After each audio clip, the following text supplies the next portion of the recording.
Yeah, g'day YouTubers, Tinker O'Toole again with another video. Today we're going to talk about how to quickly set up the ball turning attachment. It's really easy and you don't need any tools or anything. All you need to do is make sure that the diameter and the length are the same. So in this case here, the diameter is 20 mil, the length is 20 mil. The next thing to do is that you've got to set the carbide bit. So when you've got this nice and straight, what you've got to do with the texter, I've marked exactly 10 millimeters, right? So that's the radius, that's the 10 mils. And we've got it on the end as well, 10 millimeters in. So that's your center line on the end, and there's your center line horizontal, but that's also the center of the work bit as well. 10 millimeters either side. The next thing that you do is push that in gently, all right? Slide in the carbide bit gently. And I've got the Allen key sitting right here. You'll see the Allen key there. I'm going to just lock that up, just finger tight. So that's right in the middle of the workpiece. This is probably the most critical part. The next thing you need to do is lock the carriage lock. So there's my carriage lock here.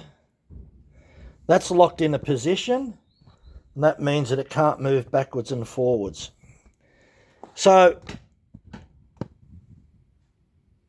what will happen now is that is set up. And if we're to move this around, it will line up correctly with that. So I'll unlock it again and I'll briefly show you how that lines up perfectly. Okay, to line this up perfectly, all as we do is slide this back out. You have to slide this out so that it clears, and if we push this back in, you can see, we'll just get the Allen key out of the way, you can clearly see there's the dot, it lines up perfectly.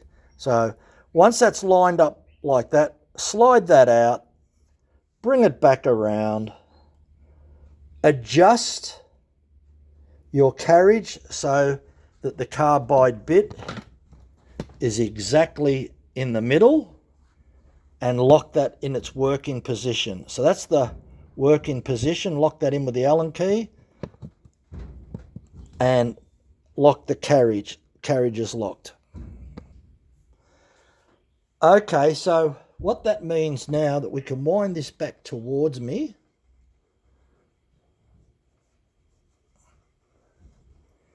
The reason I'm winding that all the way back is so that I can do up the other two grub screws on the side.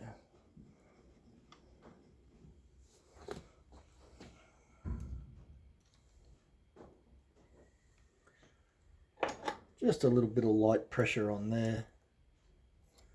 Don't need to tighten it up too tight.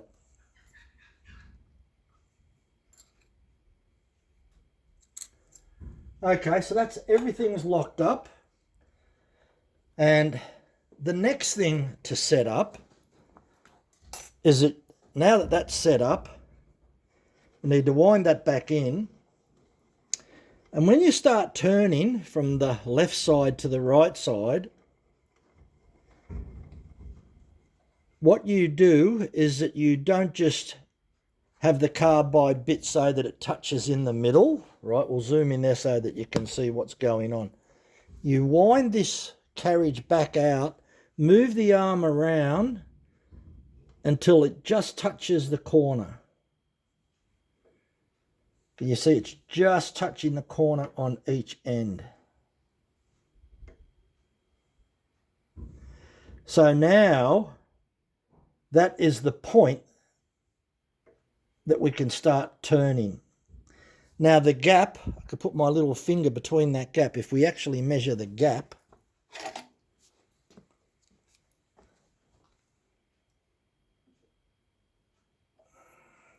it's about 8 millimeters, just over 8 millimeters. So when you start the lathe, you'll start to take material off this corner, bring it around this side, you'll take material off this side. Then what you'll do, you'll wind in the crossfeed, right? You'll wind the crossfeed in a little bit, then you'll take some again off and some again off from that side. And you keep doing that, probably about 1/2 millimetre at a time, off that side, and you keep winding in. And what you will notice, that when you look at this flat section, here, as you start to form a radius at each end, this band, this flat section, will get smaller and smaller and smaller. And by the time that 8 millimetre distance from the point of the tip to the workpiece, by the time that point touches that surface, you would have made a perfect ball. Simple as that. Yes, if you want to, and we'll just unlock the carriage, I set it up that way. The only other procedure that you can do, that if you're got your centre line, I've marked this out, we'll just sort of have a little bit of a look. There's your centre line there. I've got this marked here, and if we're to measure, I'll guarantee it'll be 10 millimetres, so we'll just check that. Now, I've just checked that with the caliper. And if we put it on that line there, I've got 977.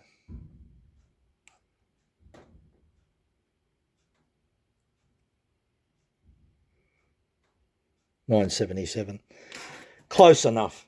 So yes, you can set it up this way like that.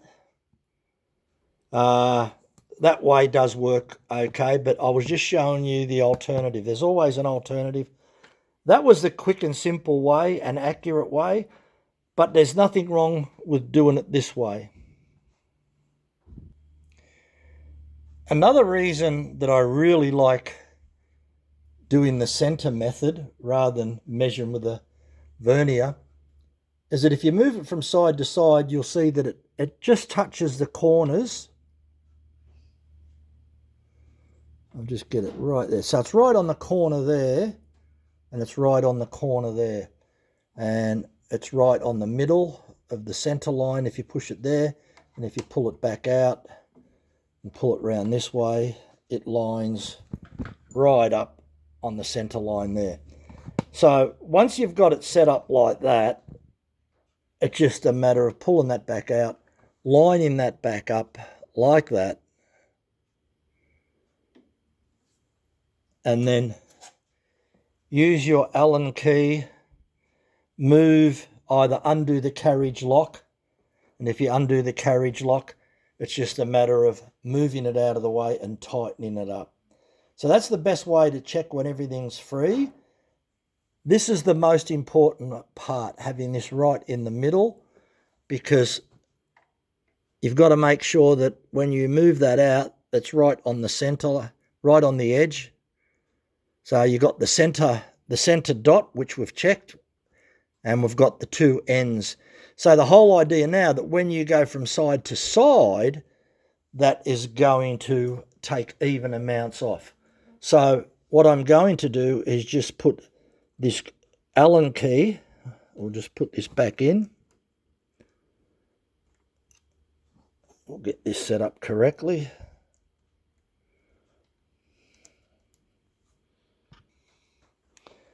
Okay, so the Allen key is put in there.